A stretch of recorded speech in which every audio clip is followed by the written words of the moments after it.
Bueno, quiero saludarlo, hermanito. Feliz sábado. Que este mensaje de la palabra de Dios realmente sea para edificación de su vida espiritual. Ese es mi anhelo. Bueno, este tema, podríamos decir que el hecho de hablar sobre este tema, yo creo que nació el sábado anterior, porque en el sábado anterior, a través de la escuela sabática, analizamos un versículo que está registrado en el libro de Efesios, capítulo 4 y versículo 14. En este versículo, Efesios capítulo 4, versículo 14 dice: llevados por doquiera de todo viento de doctrina, por estratagema de hombre. Bueno, este versículo, en el análisis de lo que habíamos considerado el sábado pasado en la escuela sabática, me llevó, ¿no?, orando al Señor para compartir el mensaje centrado en la palabra doctrina, porque acá dice: por doquiera de todo viento de doctrina. ¿Qué es la doctrina? Bueno, la doctrina viene a ser una enseñanza basada en la palabra de Dios. Cada iglesia cristiana tiene una doctrina. Esa doctrina significa la creencia en la que se basa bíblicamente esa iglesia, hablando en términos general, ¿no es cierto?, de las iglesias cristianas, que sabemos que son numerosas y que cada una de ellas tiene un aspecto dentro de su creencia basado en la Biblia que la define, ¿no es cierto?, a través por la creencia en sí misma basada en la Biblia y la denominación. En nuestra iglesia, la iglesia adventista, yo tengo acá este libro. Este libro se titula Creencias de los Adventistas del Séptimo Día. Y el sábado pasado justamente yo comentaba en la escuela sabática de este libro, que la iglesia pone a disposición, ¿no es cierto?, de sus miembros, qué es lo que creemos los adventistas. Bueno, acá en este libro está en forma amplia, muy profunda, las 28 doctrinas que tiene nuestra iglesia, la iglesia adventista del séptimo día. Porque como dice este versículo de Efesios 4, 14, llevado por doquiera de todo viento de doctrina por estratagema de hombre. O sea, sabemos que la misma Biblia nos va iluminando, ¿no es cierto?, en nuestras creencias, y muchas veces esa investigación de la palabra de Dios hace que podamos ir conociendo quién es Jesús y su enseñanza, porque sabemos que la Biblia está dividida en Antiguo Testamento, Nuevo Testamento. Hay una unidad entre ambas partes.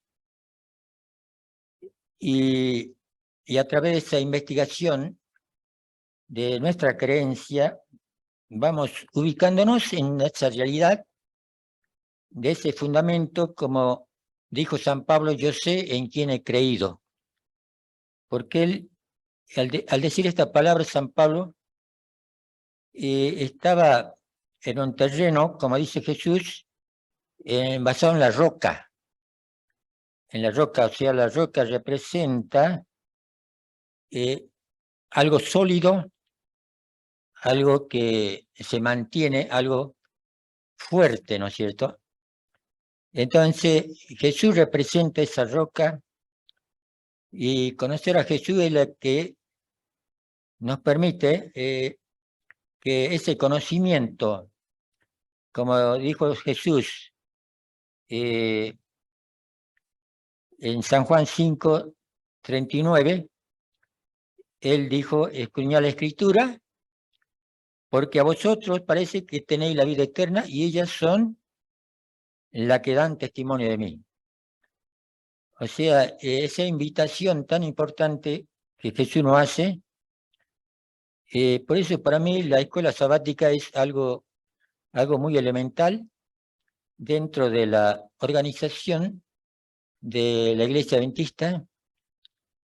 Quizá muchas veces nosotros tomamos como algo secundario la escuela sabática, algo que de mi punto de vista, de mi opinión, debería ser lo más importante dentro de los departamentos que componen la organización de la Iglesia Adventista. ¿Por qué? Porque lo más importante es la palabra de Dios. O sea que un fundamento sólido en el cual nuestra fe va, podríamos decir, afirmándose, y a través de la obra del Espíritu Santo, porque sabemos que el Señor dijo, mis palabras son espíritu y son vida. Entonces, cuando leemos su palabra, esa palabra que es espíritu y vida, va obrando en mi vida, en la vida de ustedes, para que esa fe realmente esté una fe basada en la roca, que es Jesucristo, ¿no? Importante, entonces, yo acá voy a tomar algunos puntos de este libro, Creencia de los Adventistas del Séptimo Día, porque son 28 creencias y cada creencia está en un desarrollo tan profundo que lleva tiempo, ¿no es cierto?, analizar cada punto. Yo en esta mañana voy a hacer un resumen de la primera creencia que nos enseña, o en la que está basado este libro, ¿no? Y esa primera creencia, de las 28 creencias que tiene la Iglesia Adventista, se titula La Palabra de Dios. Entonces acá, en el desarrollo de esta primera parte de primera doctrina, ¿no es cierto? Por ejemplo, habla de cuál es la revelación, cómo se revela Dios, de qué manera. Y en el Salmo 19, versículo 1, nos dice, los cielos cuentan la gloria de Dios y el firmamento anuncia la obra de sus manos. O sea, ¿cuál es la evidencia que tenemos de Dios en forma general? De la creación de Dios, porque sabemos que vemos la obra creada por Dios, una obra tan amplia, tan profunda, ¿no es cierto?, cuando analizamos esa creación, ¿qué significa, no? Y por ejemplo, también en el libro de Romanos, capítulo 1, verso 20, dice, porque las cosas invisibles de Él, su eterno poder y deidad, se hacen claramente visibles desde la creación del mundo, siendo entendidas por medio de las cosas hechas, de modo que no tienen excusan.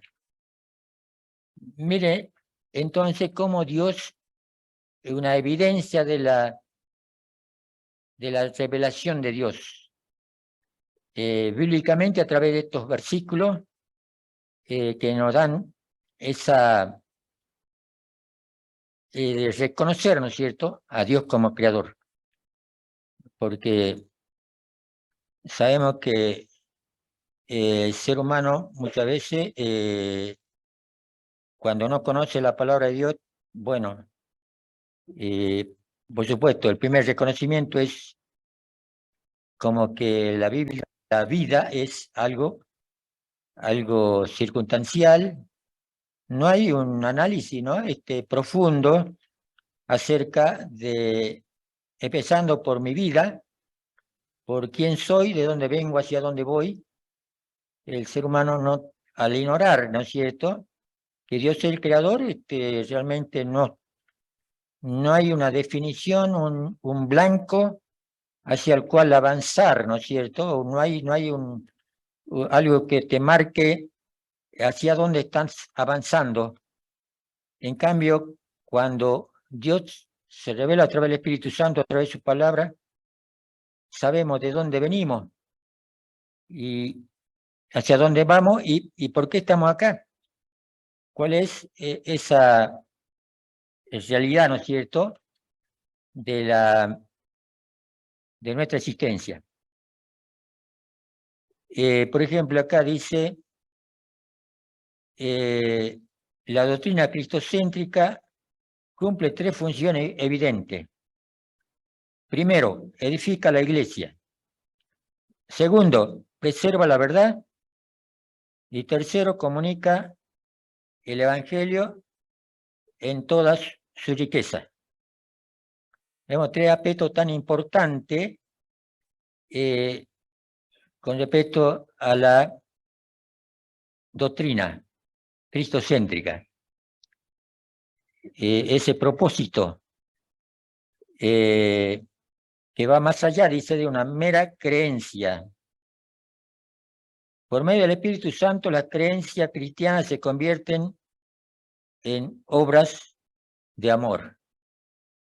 Porque Dios es amor, entonces hay un propósito basado en el amor, por el cual nosotros como hijos de Dios, entonces tenemos un propósito porque Dios es nuestro Padre y ese Padre de amor nos va guiando en el camino. Jesús dice, yo soy el camino, la verdad y la vida, nadie viene al Padre sino a través de mí. Bueno, entonces acá vamos viendo también otro aspecto muy importante con respecto a esa relación familiar entre Dios y su iglesia, entre Dios y mi vida personal. En el libro de Isaías, capítulo 66, versículo 13, dice, como aquel a quien consuela su madre, así os consolaré yo a vosotros. Mire qué importante, sabemos que es tan importante la relación familiar en el ámbito del amor de Dios hacia la familia, hacia la pareja, hacia el matrimonio, hacia la relación padre-hijo, hijo-padre, en ese amor mutuo, respeto, empezando por la pareja, el marido, como dice el libro de Efesios, ame a su esposa, la esposa ame a su esposo. Es tan importante, ¿no es cierto?, en el ámbito matrimonial, esta consejo, exhortación hacia el matrimonio. Y tan importante también esa relación familiar de los padres hacia los hijos, ¿no? Importante cuando esa familia unida, ¿no?, realmente transita, ¿no?, por este mundo, que a pesar de la existencia del mal, sabemos que el Señor continuamente está guiándonos, ¿no? Como familia. Y por supuesto, el ámbito familiar también se extiende, ¿no es cierto?, hacia el ámbito de la familia espiritual, porque nosotros somos hermanos en la fe. Tenemos un solo Padre, que es Dios.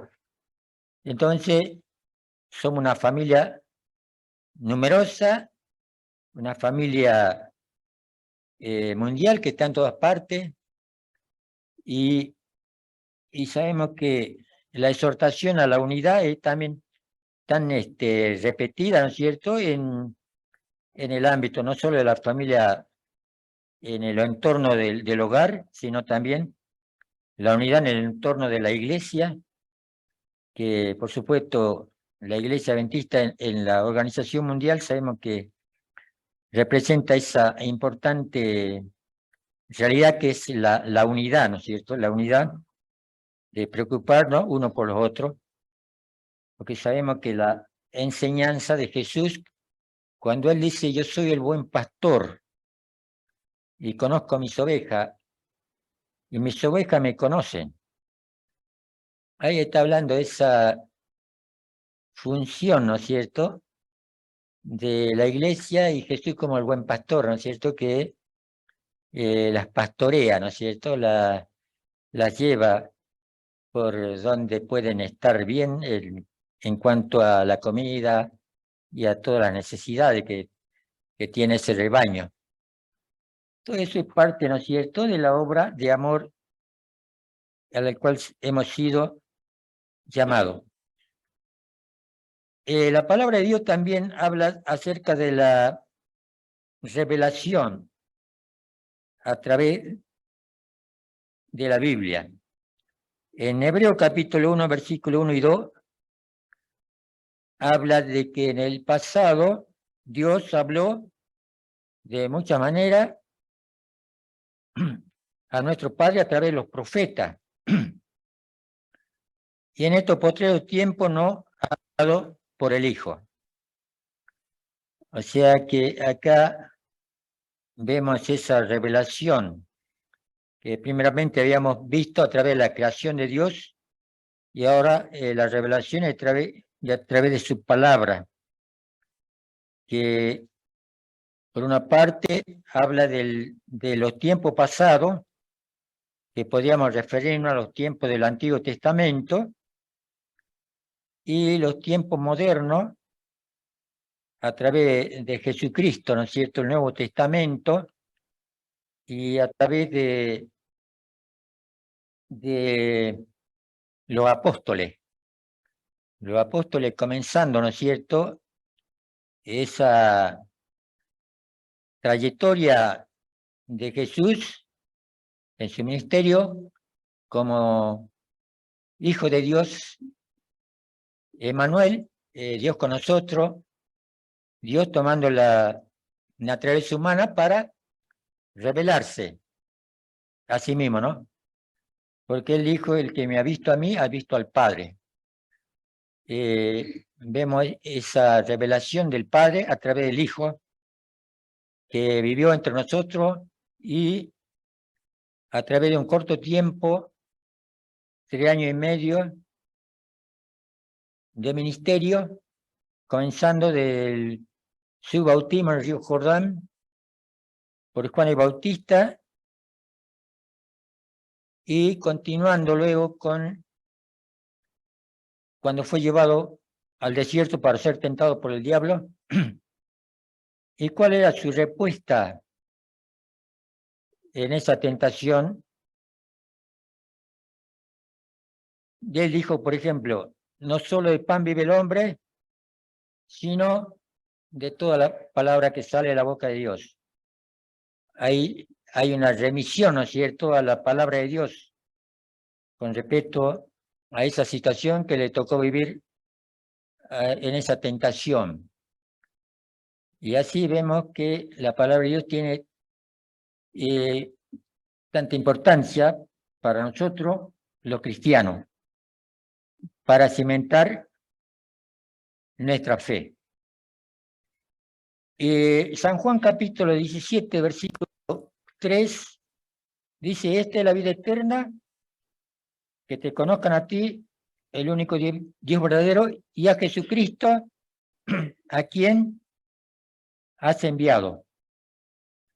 O sea, ahí también vemos, ¿no es cierto?, la importancia de conocer a Jesús para tener la vida eterna.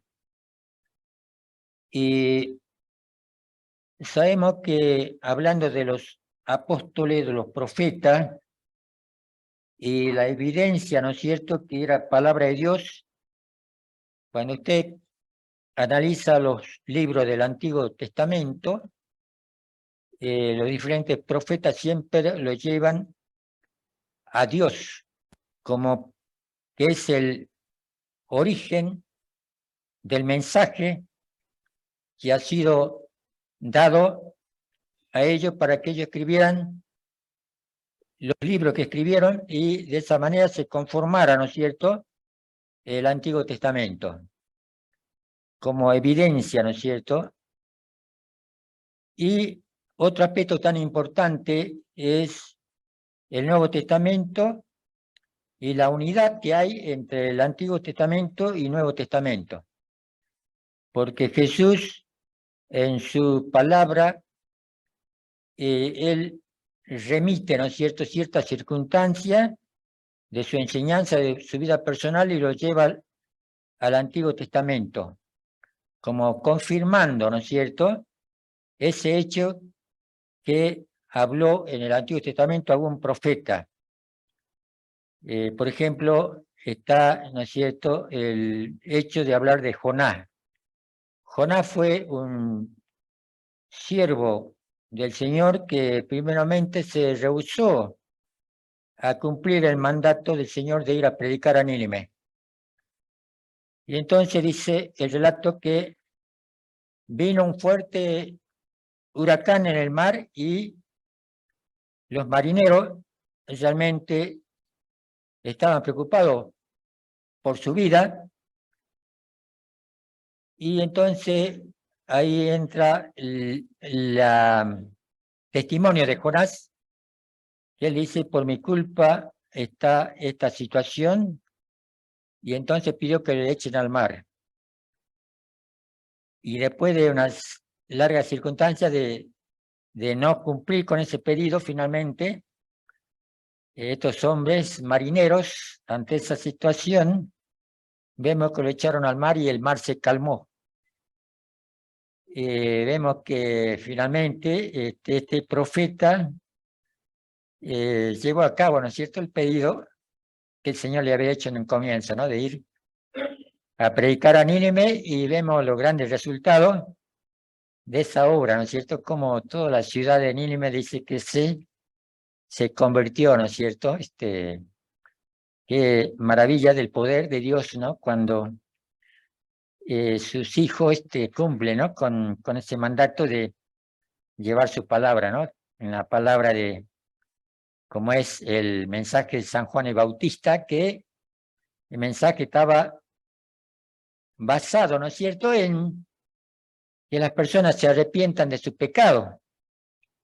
Y es el mensaje principal, ¿no es cierto?, porque sabemos que el pecado, lamentablemente, es algo que autodestruye, ¿no es cierto?, la vida del ser humano. Entonces, la provisión del Señor es que de tal manera amó Dios al mundo que ha dado a su Hijo unigénito para que todo aquel que en él crea no se pierda, mas tenga vida eterna. Qué hermosa provisión ante la situación de el hombre perdido, ¿no es cierto?, en la consecuencia del pecado. Vemos entonces este aspecto tan elemental, ¿no es cierto?, de el testimonio de la palabra de Dios. Por ejemplo, vemos en el libro de 2 de Pedro, capítulo 1, verso 21. En este caso voy a pedir la colaboración de alguien, pueda leer. 2 de Pedro, capítulo 1, verso 21. Segunda de San Pedro, capítulo 1, versículo 21. Porque nunca la profecía fue traída por voluntad humana, sino que los santos hombres de Dios hablaron siendo inspirados por el Espíritu Santo. Muy bien. Ahí entonces vemos esa confirmación de que el origen de lo que escribieron los profetas fueron inspirados por el Espíritu Santo. ¿Qué significa la inspiración? Dice, inspiración significa alentada por Dios. Dios respiró la palabra en la mente de los hombres. Ellos a su vez lo expresaron en las palabras que se hallan en la Escritura. Por lo tanto, la inspiración es el proceso mediante el cual Dios comunica sus verdades eternas. No, vemos entonces el proceso de la inspiración. Pero sabemos también otro aspecto acerca de estos hombres que escribieron la Biblia. Ellos fueron hombres perfectos, eran hombres imperfectos, hombres pecadores, pero que sin embargo Dios los llamó para que ellos pudieran escribir la palabra de Dios. Tenemos, por ejemplo, a David. David, todos conocemos que cometió doble violación de la ley de Dios, como es homicidio y adulterio. Pero sabemos que en el Salmo 51 él expresa esa falta tan grave ante la vista de Dios y ese arrepentimiento que expresa el Salmo 51 con respecto a lo que él había incurrido en la infracción de la ley de Dios. Vemos entonces que así como David podíamos analizar, ¿no es cierto?, vida de diferentes profetas. Por ejemplo, Noé. Noé fue un hombre por el Espíritu Santo para que preparara el arca con una misión, ¿no es cierto?, de salvar a todo aquel que se arrepienta y quiera salvar su vida, debía entrar en el arca. Pero vemos que este hombre también cometió alguna falta, o sea, no era perfecto. Y así podríamos enumerar, ¿no es cierto?, otros hombres también que, a pesar de esa falta, vemos que Dios los eligió para que sean portadores de su palabra. Vemos a Moisés, que fue un hombre que subió al monte Sinaí y recibió los 10 mandamientos. Los 10 mandamientos que nos revelan algo tan central, ¿no es cierto?, en la doctrina de la Iglesia, con respecto al análisis que uno puede hacer de los 10 mandamientos. Todo eso vemos que es la revelación. Por ejemplo, podemos leer en el libro de 1 Corintios, capítulo 10, versículo 11, donde dice, para amonestarnos a nosotros, a quienes han alcanzado los fines de los siglos. Está hablando acerca de lo que escribió en el Antiguo Testamento, que al analizar los hechos que ocurrieron, que relata el Antiguo Testamento, pueda servirnos hoy como lecciones prácticas para nuestra vida, para no incurrir en los mismos errores. En el libro de Romanos, capítulo 15, verso 4, dice, porque las cosas que se escribieron antes para nuestra enseñanza se escribieron, a fin de que por la paciencia y la consolación de la Escritura tengamos esperanza. Importante acá la paciencia, consolación, esperanza, que son tan importantes como virtudes, ¿no es cierto?, para nuestra vida espiritual. Y vemos todo esto como parte, ¿no es cierto?, de las revelaciones de nuestro Padre Celestial. Bueno, también sabemos que el apóstol Pablo, que fue un hombre en el camino a Damasco, fue llamado por el Señor perseguidor de la iglesia cristiana, en el cual Dios tenía un plan para su vida, y él, en ese camino a Damasco, se dio cuenta de que el Señor lo llamó, le dijo: Saulo, Saulo, ¿por qué me persigue? Y ahí comienza una nueva etapa, ¿no?, para este hombre, como un hombre fariseo, en la época de Jesús. Los fariseos eran hombres muy instruidos y que formaban parte, ¿no?, de esa asamblea del Sanedrín que dirigía, ¿no es cierto?, los aspectos de la comunidad, especialmente relacionados al pueblo de Israel, ¿no es cierto?, en la época del Señor Jesucristo. Bueno, entonces estamos viendo, ¿no?, toda esta revelaciones por ejemplo, en el San Mateo capítulo 1, verso 22, dice: todo esto aconteció para que se cumpliera lo dicho por el Señor por medio del profeta. Se está refiriendo a la circunstancia del nacimiento de Jesús, y que ya había profetizado el profeta Isaías en el Antiguo Testamento. Entonces vemos acá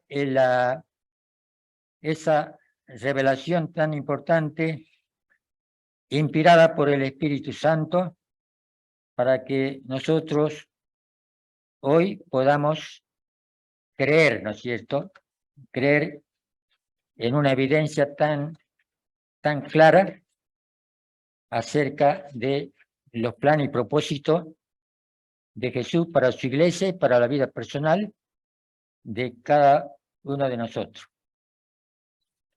Bueno, finalmente, dice: la verdad del Antiguo Testamento y Nuevo Testamento, a pesar de haber sido escrito a través de muchas generaciones, permanecen inseparables, no se contradicen una a otra. Los dos testamentos son uno, tal como Dios es uno. El Antiguo Testamento, mediante profecías, símbolos, revela el Evangelio del Salvador que vendría. El Nuevo Testamento, mediante la vida de Jesús, revela al Salvador que vino. La realidad del Evangelio, ambos revelan al mismo Dios.